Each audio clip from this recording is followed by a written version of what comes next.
बिस्मिल्लाहिर्रहमानिर्रहीम। आप सबको अस्सलाम वालेकुम। आज जिस फ्रेगरेंस के बारे में हम बात करेंगे इसके ब्रांड का नाम है लताफ़ा। मेरे बहुत सारे व्यूवर्स को, मेरे बहुत सारे भाइयों को लताफ़ा की फ्रेगरेंसेस बहुत ज़्यादा पसंद आती हैं और वो उनको लताफ़ा के अगर मैं रिव्यूज़ करता हूँ तो उनके मेरे मतलब रिव्यूज़ का वेट कर रहे होते हैं कि कब मैं किसी लताफ़ा फ्रेगरेंस का रिव्यू बनाऊँ, और जायज़ भी है।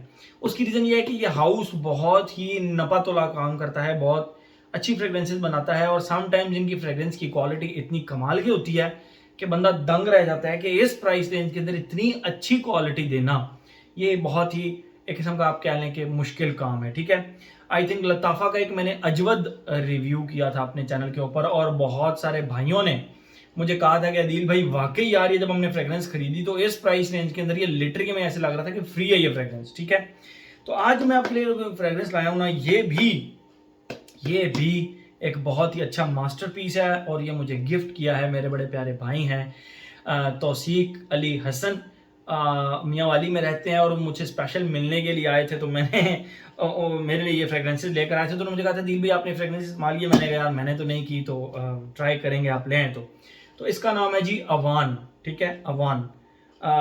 मैं आप लोगों को पहले इसका बॉक्स दिखाता हूँ, फिर मजीद इसके बारे में हम बात करते हैं। ये रहा इसका बॉक्स। फ्रंट पे बेसिकली अवान, ऊपर अलिफ वाओ अलिफ नून लिखा हुआ है अवान, जबकि हम अलिफ एन वाओ अलिफ आवान लिखते हैं, मतलब अलिफ एन वाओ अलिफ नून आवान।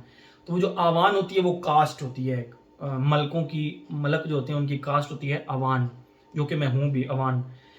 तो लेकिन ये जो नीचे इंग्लिश में लिखा हुआ है ये वही अवान लिखा हुआ है जो कि मेरी कास्ट है। उर्दू ऊपर में, ऊपर जो लिखा हुआ है वो बहरहाल कुछ और है, एन नहीं है इसमें।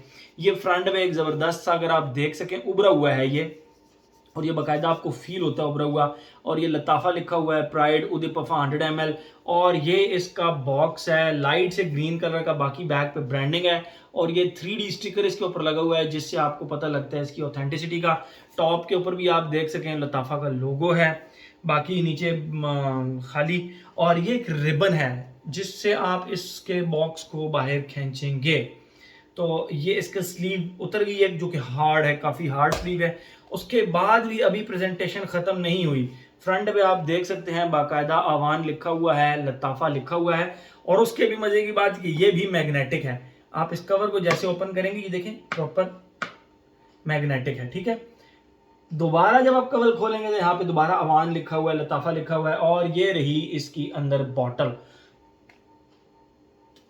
मैं अब आपको इसकी बॉटल निकाल के दिखाता हूँ, फिर मजीद इसके बारे में हम बात करते हैं। बहरहाल ये अंदर कुशन भी बड़ा ज़बरदस्त है इसका, जिसके अंदर ये पड़ी हुई है। इसके बॉक्स के ऊपर जो एक्सटर्नल एक स्टिकर टाइप लगा हुआ था वो इसके भी लगा हुआ है। देखें आप, यहाँ से उभरा हुआ है ये, एक, दो और तीसरी साइड पे, तीन साइड पे इसकी ये स्टिकर हो गए। और फ्रंट पे जो है वो एक प्लेट सी लगी हुई है जिसके ऊपर अवान लताफ़ा प्राइड लिखा हुआ है। लताफ़ा प्राइड की सीरीज़ का है बेसिकली। बॉटम पे इसकी ब्रांडिंग वगैरह, और कैप इसका बहुत ही ज़बरदस्त नग फिट। ये आप देख सकते हैं, ये इसका कैप है जो कि एक मेटालिक किस्म का कैप है। और ये इसके कैप के ऊपर भी लताफ़ा लिखा हुआ है। गोल्डन कलर का स्प्रेयर है लेकिन स्प्रेयर के ऊपर लताफ़ा इस्ताफ़ा कोई नहीं लिखा हुआ। ओके, ये तो हो गई इसकी प्रेजेंटेशन। अब आते हैं हम मेन चीज़ जो कि है हमारी खुशबू। मैं आप लोगों को ना इसकी खुशबू डिफाइन करता हूँ, फिर मजीद इसके बारे में हम बात करते हैं। बॉटल भी फेंक दी मैंने। ओके, फिर मजीद इसके बारे में हम बात करते हैं। जैसे ही आप इसको लगाते हैं तो इसके स्टार्ट में ना आपको लिटरली इस तरह लगता है जिस तरह स्वीट ऑरेंज टॉफी हो, कोई आपने आपके पास आसपास कोई खा रहा हो स्वीट ऑरेंज टॉफी। यार ये ऑरेंज भी दो तीन किस्म का होता है, एक खट्टा होता है, एक ज़रा थोड़ा सा खट्टा मीठा होता है, एक ज़रा बिल्कुल सिट्रसी साइड पे चला जाता है, यानी स्पाइसी साइड पे चला जाता है, जो कि कच्चा ऑरेंज होता है। और एक ऑरेंज होता है जो कि टैंजरीन कहलाता है। टैंजरीन यानी बहुत ही हद से ज़्यादा स्वीट किस्म का ऑरेंज। तो उस तरह की जो, और मैं अभी चेक कर रहा था क्योंकि लगाए हुए काफ़ी टाइम हो गया।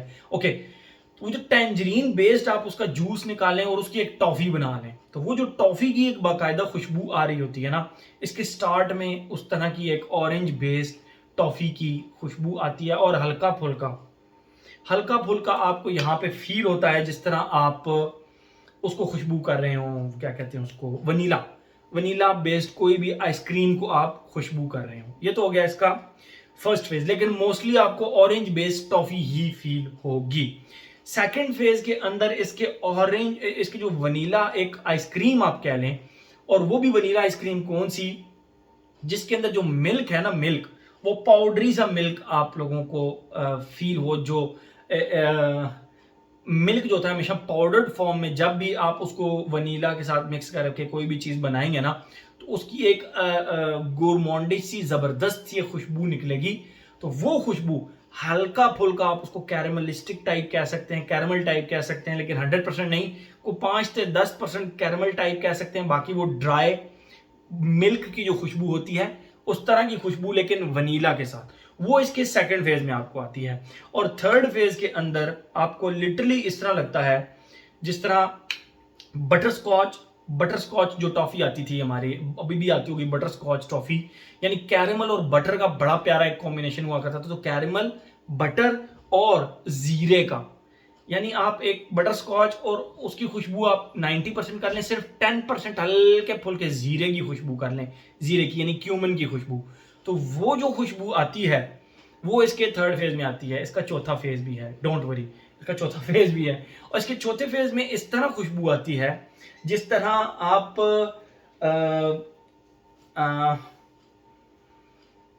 बटर स्कॉच के साथ आप खुशबू कर लें हल्के से एक रोज की खुशबू, और वो रोज किस तरह का रोज है, गुलाब। वो रोज इस तरह का रोज है कि फोर्थ फेज में आप बाकी सारी चीजें छोड़ दें, रोज सीरपी से थिक से रोज के साथ अगर आप मार्शमैलो को खुशबू करें, मार्शमैलो को मैं प्रिसाइसली कह रहा हूं कि रोज सीरप और मार्शमैलो को अगर आप खुशबू करें, तो वो जो एक out of the world type एक खुशबू आएगी ना, वो इसके फोर्थ फेज में आती है, जो कि मुझे अभी आ रही है। मुझे इसके 4 फेजेस मिले हैं खुशबू के, और इसके बाद मुझे ऐसे फील होता है कि ये मंसेरा की किसी, अब मैं एग्जैक्ट नहीं पिन पॉइंट कर पाया, मेरे ख्याल में रोजेस बनी उससे मिलती जुलती ये फ्रेग्रेंस है, मेरा जहां तक आइडिया है। लेकिन ये जिस भी फ्रेग्रेंस से इंस्पायर्ड है, वो फ्रेग्रेंस उसका dry down is out of the world type of a thing, ठीक है। रोज प्लस आप मार्शमैलो को मिक्स कर लें तो जो खुशबू बनती है वो इसका फोर्थ फेज, और मुझे उसको बार बार खुशबू करने का दिल कर रहा था। ये तो होगी इसकी खुशबू। अब आते हैं पैटर्न की तरफ। Age, gender, longevity, projection, weather, occasion. Age की अगर हम बात करें तो मेरे ख्याल में हर एज का बंदा इसको लगा सकता है, कोई एज रिस्ट्रिक्शन नहीं है। जेंडर की बात करें तो मेल फीमेल दोनों लगा सकते हैं, बट ये मुझे फेमिनिन साइड पे थोड़ी सी ज्यादा लगी। मतलब आप 80-20 कर लें, 80% फेमिनिन साइड पे और 20% मैस्कुलिन साइड पे, बट स्टिल मैं ये कहूंगा कि मर्द इसको लगा सकते हैं, कोई हार्ड रूल्स नहीं है कि ये लेडीज नहीं लगानी है, ठीक है। एज हो गया, जेंडर हो गया। लॉन्जिविटी प्रोजेक्शन की अगर हम बात करें तो अच्छी 7 से 8 घंटे इसने मुझे लॉन्जिविटी दी, जब भी लगाया 7 घंटे ऑन द सेफ साइड कर लें। और प्रोजेक्शन इसने 1.5 से 2 घंटे इसने प्रोजेक्ट भी किया, एक आम लेंथ तक ही किया, लेकिन इसने प्रोजेक्ट किया, ठीक है। और अगर हम बात करें वेदर और ओकेजन की, तो फ्रॉम माय साइड ये फॉल एंड विंटर की फ्रेग्रेंस है। आपको फॉल एंड विंटर में ज्यादा मजा करेगी। गर्मियों के अंदर आप इंडोर्स के अंदर है, एसी एनवायरनमेंट में, तो फिर तो ठीक है, अदरवाइज इंडोर्स आप फॉल एंड विंटर में लगाए अदरवाइज। तो ओकेजन की बात करें, बेस्ट ऑफिस फ्रेग्रेंस है, स्कूल, कॉलेज, यूनिवर्सिटी, हर जगह पे, स्पोर्ट्स एक्टिविटी को छोड़ के आप इसको हर जगह पे लगा सकते हैं। मेरे ख्याल में हर एस्पेक्ट इसका हमने कवर कर लिया। मैं अगर इसको मार्किंग दूं तो लॉन्जिविटी प्रोजेक्शन के 2 मार्क्स काटूंगा, अदरवाइज ब्लेंडिंग कमाल, खुशबू कमाल, इसके फेजेस हर फेज कमाल, और इसका स्पेशली जो फोर्थ फेज है थम्स अप। तो मेरी तरफ से तो ये फ्रेग्रेंस रिकमेंडेड है, लड़कों के लिए भी और लड़कियों के लिए भी, ठीक है। तो हर एस्पेक्ट इसका हमने कवर कर लिया। तो ये था जी हमारा लताफा प्राइड सीरीज का अवान। ये बॉटल आप इसकी देखें कितनी ज़बरदस्त है, लाइट ग्रीन से कलर की। तो ये था जी हमारा लताफा का प्राइड का अवान। Thank you so much.